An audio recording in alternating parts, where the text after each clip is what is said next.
奥迪 A4 车型3档降2档咔咔响，这个问题困扰着很多车主朋友们。今天就来说一说它响的原因是什么和解决这个问题的方法。奥迪 A4 车型目前搭载的变速箱是 DL382 7速湿式双离合变速箱，在前进档3档降2档时，有时会发出咔咔声，这分为2种情况。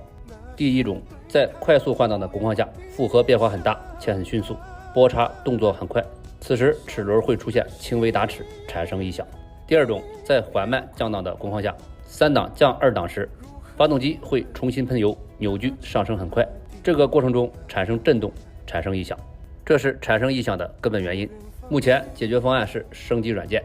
这个软件处于测试当中，如果有响声频繁的、声音比较大的，可以尝试升级软件试一试。如果不着急的，可以等待正式的软件，正式软件也将马上推出，敬请期待。最后再补充一点，这个变速箱的升级软件只针对发动机代号为 DTA 的车型。还有什么问题，评论区聊一聊。